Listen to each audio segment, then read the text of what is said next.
Hai, Assalamualaikum warahmatullahi wabarakatuh. Bertemu lagi di channel YouTube sederhana saya ini. Jadi untuk kesempatan kali ini, mari kita membahas tentang soal UP, PPG, PGSD tahun 2021. Dan ini merupakan bagian yang pertama. Nah, untuk video kali ini saya tidak mencantumkan prediksi. Kenapa? Ini karena analistik hasil pencarian channel YouTube saya itu lebih dominan ke soal UP, PPG, PGSD tahun 2021. Jadi saya membuat judul yang baru, kemudian saya membuat bagian yang baru juga. Semoga teman-teman berkenan untuk melihat video ini. Oke, untuk video kali ini tentunya ada beberapa catatan yang saya buat. Catatan ini supaya teman-teman juga bisa memahami. Dan catatan yang pertama, ini soalnya terdiri dari 15 soal dan ini mapelnya untuk IPA dan ini materinya yaitu sistem pernapasan. Dan sistem pernapasan ini merupakan salah satu kisi-kisi dari UP PPG tahun 2021 untuk PGSD tentunya. Kemudian catatan yang kedua, tentunya mari kita diskusi bila teman-teman menemukan ada kesalahan kata atau kesalahan jawaban dan penjelasan yang bakalan saya sampaikan.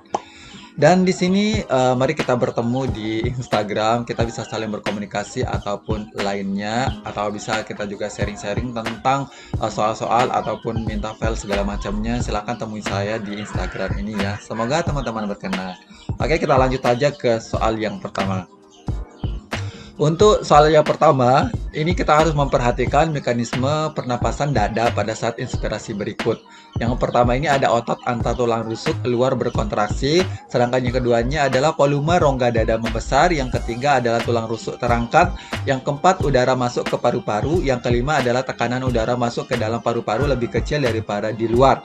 Nah, urutan yang benar tentang mekanisme pernapasan dada pada saat inspirasi adalah yang A 1, 2, 3, 4, dan 5, sedangkan yang B 1, 2, 4, 5, dan 3, yang C 1, 3, 2, 5, 4, yang D 2, 3, 1, 4, 5, yang E 2, 5, 1, 3, 4. Nah, jadi untuk soal nomor 1 ini kira-kira jawaban yang benar yang mana?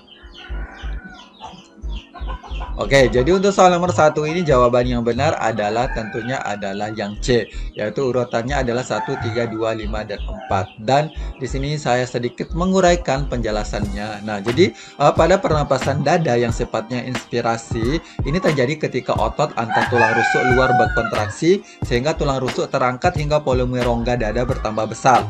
Hal ini menyebabkan tekanan udara rongga dada menjadi lebih kecil dari tekanan udara rongga paru-paru sehingga mendorong paru-paru mengembang dan mengubah tekanannya menjadi lebih kecil daripada tekanan udara bebas. Selanjutnya akan terjadi aliran udara dari luar ke dalam rongga paru-paru. Oke, kita lanjut ke soal nomor 2. Untuk soal nomor 2, otot yang berperan dalam pernapasan dada adalah yang A adalah otot diafragma, sedangkan yang B adalah otot perut, yang C adalah otot lengan, yang D adalah otot antar tulang, sedangkan yang E adalah otot dada. Oke, jadi untuk soal nomor 2 ini jawaban yang tepat yang mana? Oke, jadi untuk soal nomor 2 yang tepat jawabannya adalah yang D, yaitu otot antar tulang.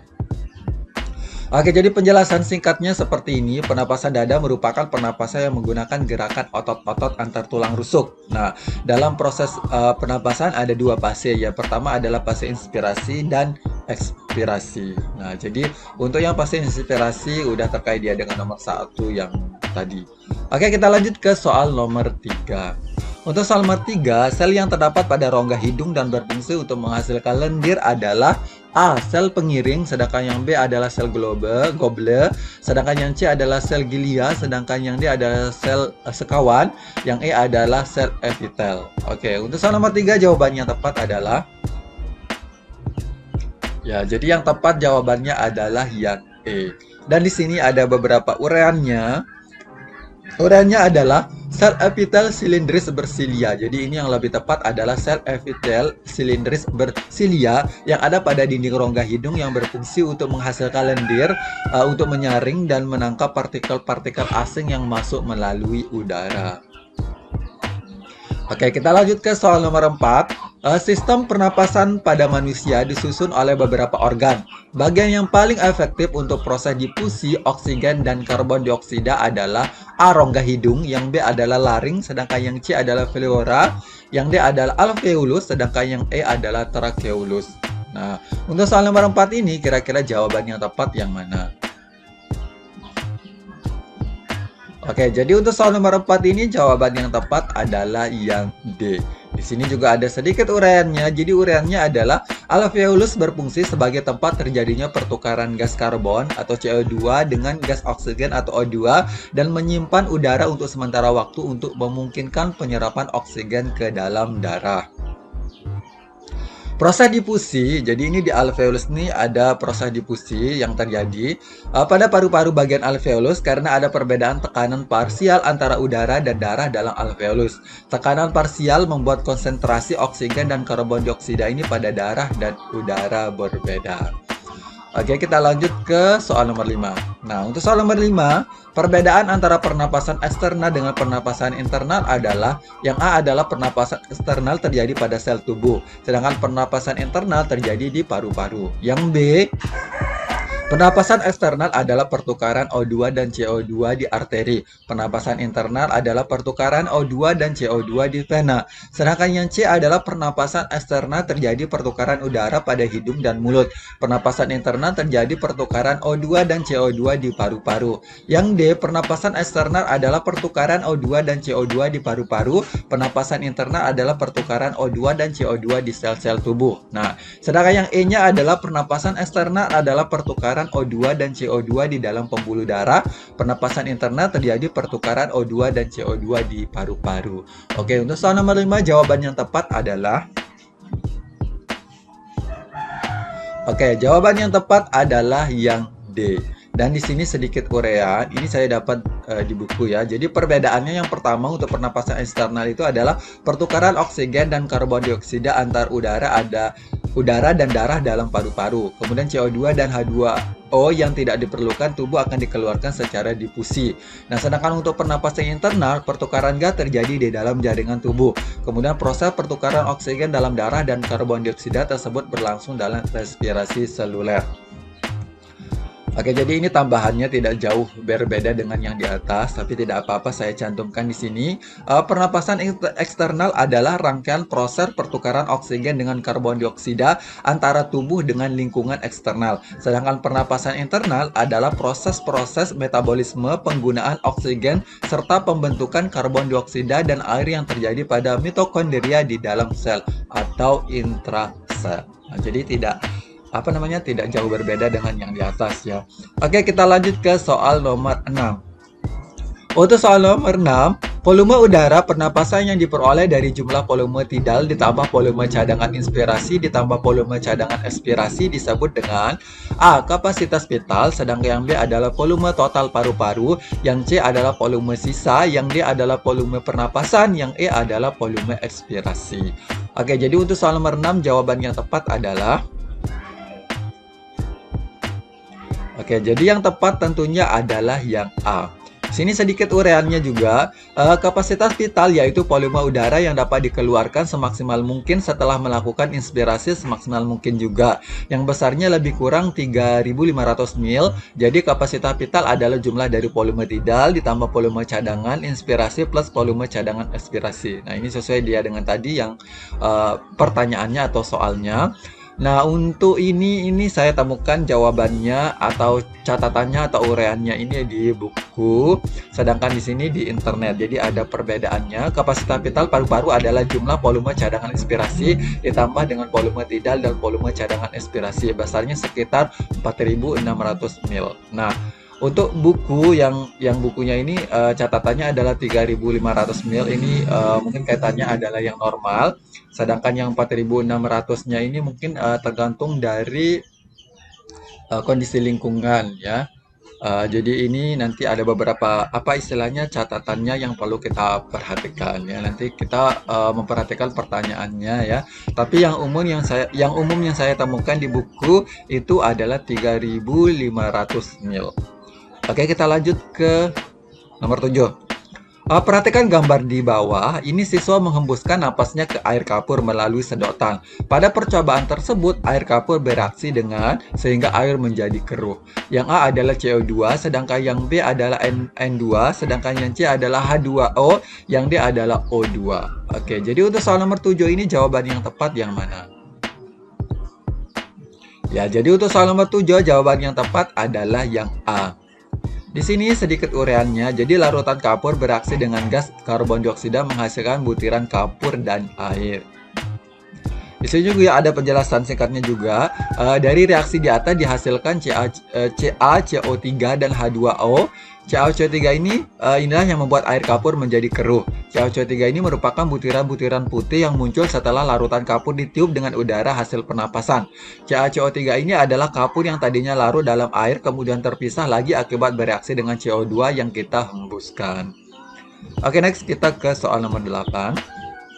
Volume udara yang masih tersisa di dalam paru-paru setelah mengeluarkan napas maksimal yang besarnya lebih kurang 1000 cc atau 1000 mil adalah yang A adalah volume tidal, sedangkan yang B adalah volume cadangan inspirasi, yang C volume residu, yang D kapasitas vital, yang E volume total dan paru-paru. Oke, untuk soal nomor 8 ini jawaban yang tepat yang mana? Oke, jadi yang tepat jawabannya adalah yang C. Di sini juga ada uraiannya yang singkat. Volume residu yaitu volume udara yang masih tersisa di dalam paru-paru setelah mengeluarkan napas atau ekspirasi maksimal yang besarnya kurang lebih 1000 mil. Oke, next kita ke soal nomor 9. Nah, untuk nomor 9 ini perhatikan gambar di bawah ini. Nama bagian yang bernomor A dan D adalah, yang A adalah trakea dan bronkeolus, sedangkan yang B adalah bronkus dan bronkeolus, yang C adalah diafragma dan alveolus, sedangkan yang D adalah trakea dan bronkolus tersier, sedangkan yang E adalah bronkus sekunder dan bronkus tersier.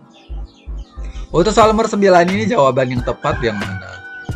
Oke, jadi yang tepat jawabannya untuk soal nomor 9 ini adalah, ya, jadi jawabannya adalah yang D, yaitu trakea dan bronkus tersier. Nah, oke. Untuk kita memperhatikan gambar ini, saya sudah menyajikan gambar di sini. Jadi silakan teman-teman memperhatikan dengan detail karena di setiap trakea yang ada cabangnya itu memiliki namanya tersendiri. Misalnya untuk yang A ini, yang tadi adalah trakea, sedangkan yang B-nya adalah bronkus, sedangkan yang C-nya ini lebih ke bronkus sekunder. Nah, sedangkan yang D-nya ini adalah bronkus tersier, dan tentunya ada beberapa bagian yang perlu teman-teman perhatikan di gambar ini ya. Oke, kita lanjut ke soal nomor 10. Untuk soal nomor 10, pita suara umumnya terdapat di bagian saluran pernapasan yang disebut A. Nasofaring, sedangkan yang B adalah trakea, sedangkan yang C adalah laring, sedangkan yang D adalah bronkus, yang E adalah bronkeolus. Untuk soal nomor 10, jawaban yang tepat adalah, oke, yang tepat adalah yang C. Nah, di sini juga ada sedikit penjelasannya. Ini pita suara merupakan jaringan elastis di kotak suara atau di bagian laring yang terletak di pangkal tenggorokan. Oke, kita beralih ke soal nomor 11. Seorang perenang tahan berapa waktu di dalam air? Hal ini menunjukkan bahwa dia memiliki A. Udara residu paru-paru yang besar, yang B adalah kapasitas vital paru-paru yang besar, yang C udara komplementer paru-paru besar, yang D adalah udara cadangan yang besar, yang E udara cadangan dan udara residu yang besar. Nah, untuk soal nomor 11 ini kira-kira jawaban yang tepat yang mana? Oke, jadi untuk soal nomor 11 ini yang tepat adalah yang B. Dimana di sini ada penjelasan singkatnya. Kapasitas vital paru merupakan salah satu indikator untuk menilai fungsi paru. Nah, menurunnya nilai kapasitas vital paru dapat menjadi pertanda berbagai macam penyakit paru. Nah, salah satu yaitu olahraga merupakan salah satu faktor yang dapat meningkatkan kapasitas vital paru. Jadi orang yang berolahraga itu biasanya memiliki kapasitas vital paru-paru yang lebih besar. Oke, kita lanjut ke soal nomor 12. Pada penderita TBC dan radang paru-paru lainnya akan susah bernapas. Hal ini disebabkan A. Gangguan proses difusi CO2, sedangkan yang B adalah hambatan proses difusi oksigen, yang C adalah penyempitan saluran pernapasan, yang D menurunnya kadar hemoglobin, yang E penurunan eritrosit. Nah, untuk soal nomor 12 ini jawaban yang tepat yang mana? Oke, yang tepat untuk soal nomor 12 ini adalah yang B. Di sini juga ada sedikit uraiannya. TBC atau tuberkulosis yang juga dikenal dengan TB adalah penyakit paru-paru akibat kuman Mycobacterium tuberculosis. Di sini tambahannya, bakteri bisa menyebar ke orang lain melalui percikan air liur yang dilepaskan ke udara saat penderita TBC bersin, batuk, atau meludah. Jadi, kita harus menjaga jarak dengan orang yang TBC karena ini bisa menular. Oke, kita lanjut ke soal nomor 13. Infeksi bakteri Diplococcus pneumoniae akan menyebabkan gangguan penyakit berupa A. Diftasi, yang B adalah paru-paru basah, sedangkan yang C adalah emfisema, yang D asma, yang E adalah TBC. Nah, untuk soal nomor 13 ini jawaban yang tepat adalah yang tepat jawabannya adalah yang B. Di sini juga uraiannya yang singkat. Paru-paru basah ini biasanya terjadi akibat infeksi pada paru-paru. Nah, paru-paru basah sebenarnya adalah suatu istilah yang digunakan untuk menggambarkan adanya peradangan pada paru yang menyebabkan terbentuknya timbunan cairan di jaringan paru. Penyakit pneumonia terjadi ketika adanya infeksi bakteri Diplococcus pneumoniae atau Streptococcus pneumoniae pada paru-paru yang menyebabkan peradangan dada dinding alveolus. Peradangan ini menyebabkan paru-paru terisi cairan atau nanah sehingga akan menghambat difusi oksigen pada alveolus. Oke, kita lanjut ke soal nomor 14. Nah, Dian sedang melakukan percobaan pernapasan manusia dengan menggunakan model sistem pernapasan seperti gambar. Pernyataan yang tepat mengenai model sistem pernapasan tersebut adalah A. Pipa yang menunjukkan alveolus di dalam paru-paru, sedangkan yang B. Balon menggambarkan paru-paru yang dimiliki manusia. Yang C. Membran karet menggambarkan otot antar tulang rusuk. Yang D adalah ruang udara menggambarkan udara di dalam paru-paru. Untuk soal nomor 14 ini jawaban yang tepat yang mana? Oke, jadi yang tepat adalah yang B. Nah, di sini juga ada sedikit penjelasannya. Saat karet balon kita tarik, maka udara akan masuk melalui sedotan pada tutup botol. Itu diumpamakan seperti oksigen yang masuk melalui hidung, laring, atau ujung sedot paling atas yang mencuat. Kemudian menuju trakea, yaitu sedotan yang masuk ke dalam botol, dan bronkus, ujung sedotan yang melengkung, hingga akhirnya tiba di paru-paru yang kita umpamakan dua balon yang menempel pada sedotan tadi. Kemudian balon akan mengembang yang menandakan jika paru-paru berkontraksi. Udara masuk dan dia akan mengembang. Berbeda saat relaksasi, udara keluar dan balon akan mengempis. Nah, ini ya untuk soal nomor 14. Kita lanjut ke soal nomor 15. Apabila kamu menghembuskan napas di kaca, maka di kaca akan terbentuk titik-titik air. Hal ini karena A. Dari proses pernapasan akan dihasilkan CO2, sedangkan yang B adalah dari proses pernapasan akan membutuhkan O2, yang C dari proses pernapasan akan dihasilkan H2O, yang D adalah dari proses pernapasan akan membutuhkan C6H12O6. Oke, jadi untuk soal nomor 15 ini jawaban yang tepat adalah yang tepat adalah yang C. Di sini juga ada sedikit uraiannya. Nah, titik-titik yang berada di cermin saat kita menghembuskan napas adalah air. Titik air ini dihasilkan dari proses pernapasan yang menghasilkan H2O. Oke, sekian. Terima kasih sudah menonton video ini. Bila teman-teman menemukan ada kesalahan, saya mohon maaf. Kurang lebihnya. Dan jangan lupa memberikan kritik dan saran. Sekali lagi, wabillahi taufiq wal hidayah. Wassalamualaikum warahmatullahi wabarakatuh. Bye-bye.